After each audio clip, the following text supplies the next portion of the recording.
Por eso Jesús dijo, una ciudad asentada sobre un monte no se puede esconder. Sabes, es imposible que la luz no alumbre si cada cristiano es una lámpara encendida. Si el Evangelio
hizo carne en cada vida, si cada uno refleja la gloria de Dios, es imposible que el mundo deje de ser evangelizado.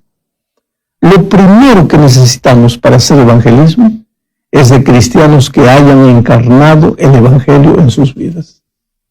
Ahora, si creemos que eso es obvio y estamos más preocupados en descubrir estrategias y métodos para aumentar el número de miembros, ya empezamos de manera completamente equivocada y con toda seguridad fracasaremos. El Señor Jesús repitió este concepto de evangelización de muchas maneras. En otra ocasión dijo, vosotros sois la sal de esta tierra. ¿Cuál es la misión de la sal? Dar sabor a los alimentos. ¿Y cómo lo hace? No realiza ninguna campaña, simplemente se diluye entre los elementos de la comida y les transforma el sabor. Bueno, nosotros somos la sal de esta tierra. Necesitamos movernos entre los seres humanos, reflejando la gloria de Dios, y transformaremos hasta las propias estructuras de la sociedad. Porque la masa no resiste al poder de la levadura. Nosotros somos la levadura.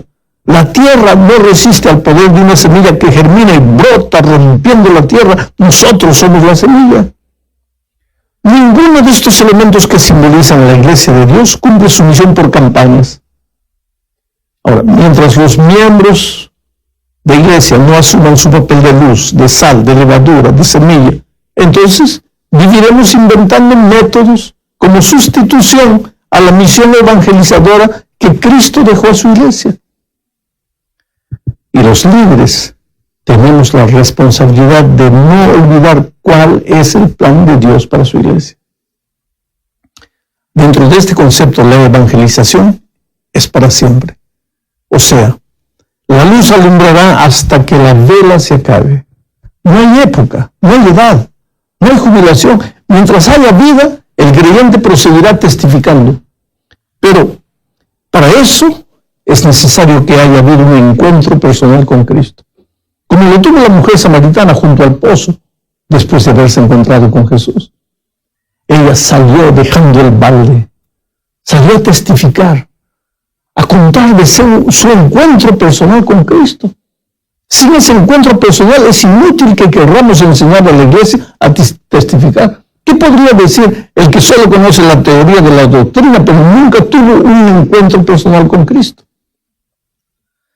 En la segunda parte de este estudio hablaremos de la importancia de la iglesia como un cuerpo. Para crear un ambiente de receptividad para los nuevos creyentes que son traídos a la iglesia por los miembros de la iglesia, 1 Juan 1:7 dice lo siguiente. Voy a leer.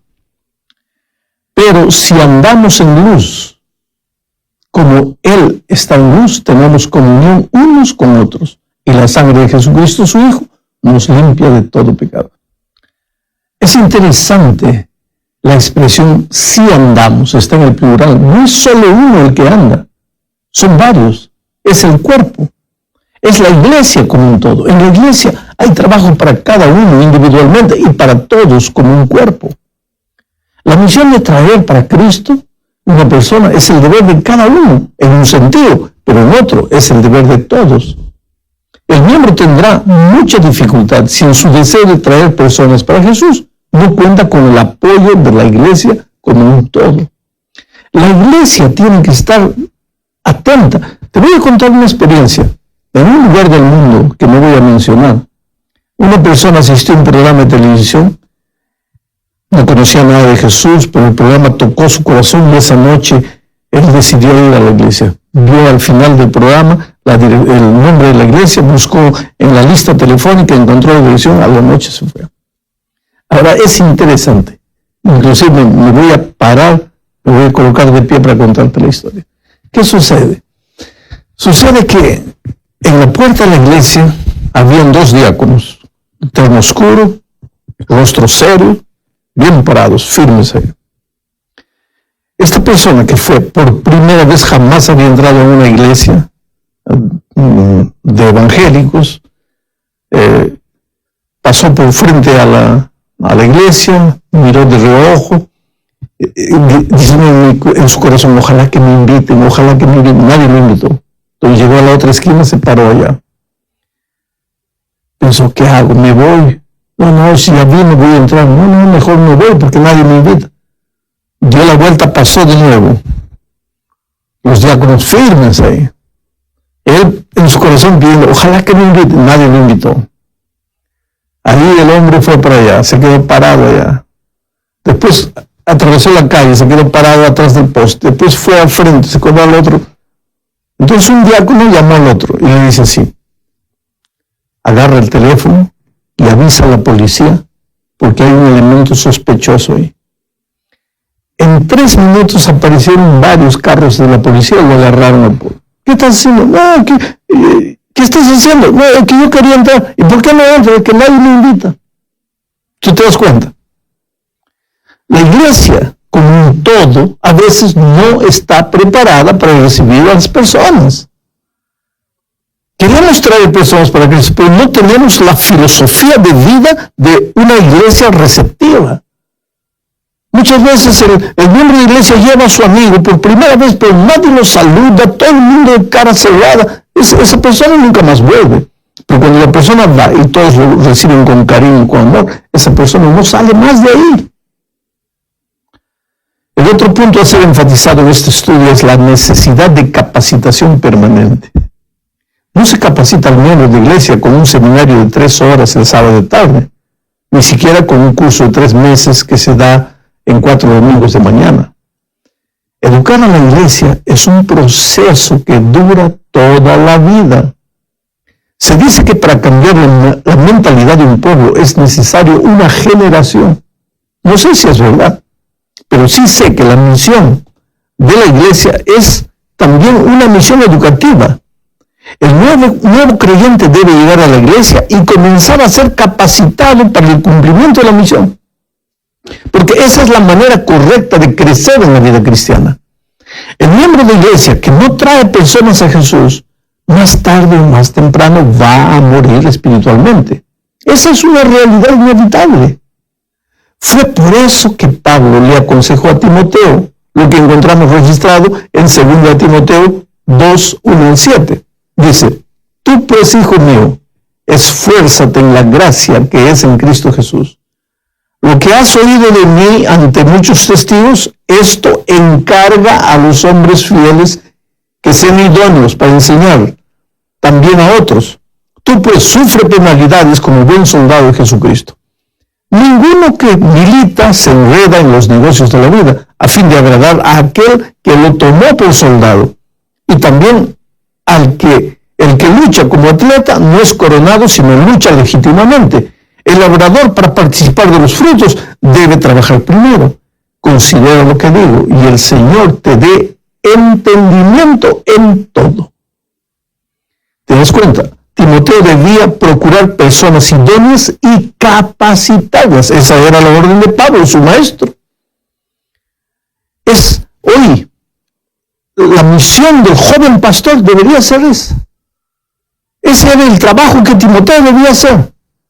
Y es el trabajo del ministro hoy. Educar, educar, educar. Enseñar, enseñar, enseñar. En la cuarta parte de este estudio veremos lo que dice el apóstol Pablo cuando escribió su segunda epístola a los Corintios, capítulo 5, versículos 18 al 20. Y todo esto proviene de Dios, quien nos reconcilió consigo mismo por Cristo y nos dio el ministerio de la reconciliación.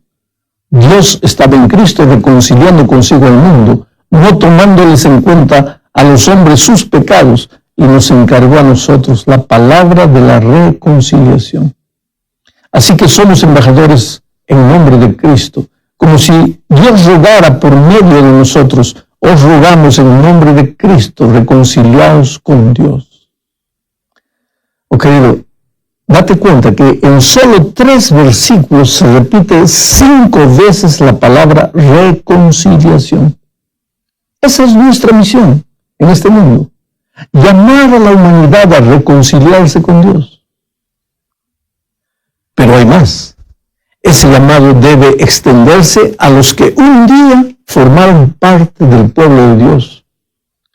Y por esas cosas de la vida hoy están lejos de Dios y lejos de su iglesia. Se dice que afuera tenemos una iglesia entera. O sea, si en el mundo hoy somos casi 20 millones de miembros, y trajésemos de vuelta a los que salieron, tendríamos hoy una iglesia de 40 millones. ¿Ya pensaste en lo que eso significa?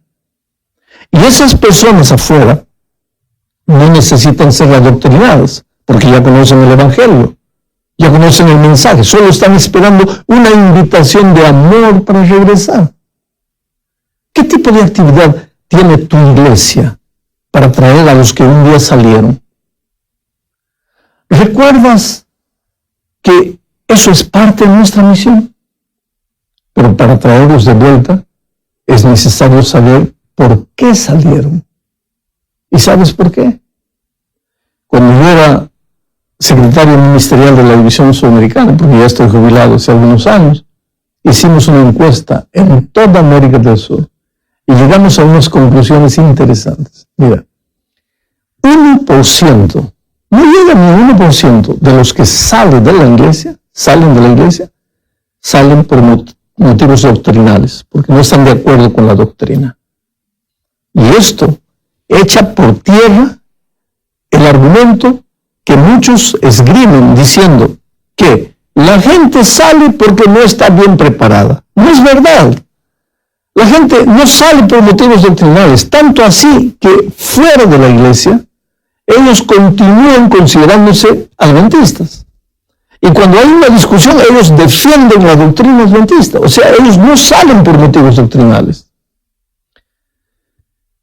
Casi 10% de las personas que salen de la iglesia salen porque no fueron capaces de vencer hábitos, vicios, o volvieron a sus viejos hábitos y vicios. No fueron capaces, no encontraron el sábado libre también, o no pudieron dejar de fumar, no pudieron dejar de beber, o cayeron en adulterio, en fin, aproximadamente 10%. Más o menos 3% se van con movimientos heréticos, movimientos disidentes, gente resentida con la iglesia. No ven por motivos doctrinales. Muchos de ellos confiesan que aunque se fueron con un movimiento disidente, lo hicieron más para golpear a la iglesia que por causa de la doctrina que los otros les enseñaron. Ahora, casi 70% de los que salen de la iglesia salen porque no encontraron en la iglesia receptividad. Dejaron sus amigos afuera. Dejaron sus costumbres, sus recreaciones afuera. Vinieron a la iglesia y no encontraron en la iglesia un clima, no encontraron una familia. Grupos pequeños quisieron entrar y no los recibieron, no se sintieron bienvenidos. Lucharon 1 año, 2 años, 3 años y finalmente salieron. Por ejemplo, yo te pregunto, ¿cuántos miembros en tu iglesia son miembros de iglesia pero solos? Quiere decir, la esposa no es, o el esposo no es, o los padres no son, o los hijos no son ellos. viene a la iglesia. ¿Cómo recibe el sábado, viernes de tarde? Solito. ¿Cómo almuerza el sábado? Solito. Quiere decir, no hay ambiente para guardar el sábado.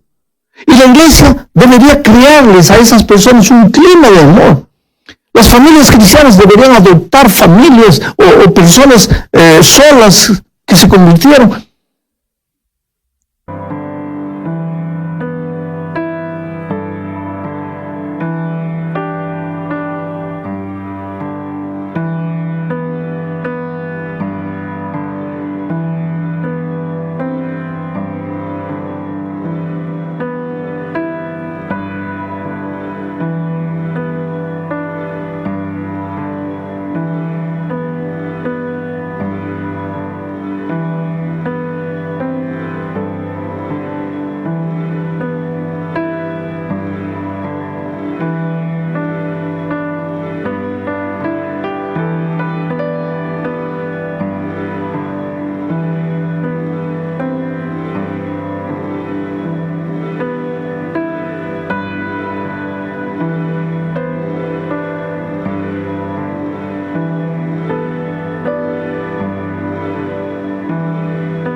Entonces viene mi pregunta, ¿cuál es el programa en tu iglesia para cuidar a los que están llegando de nuevo?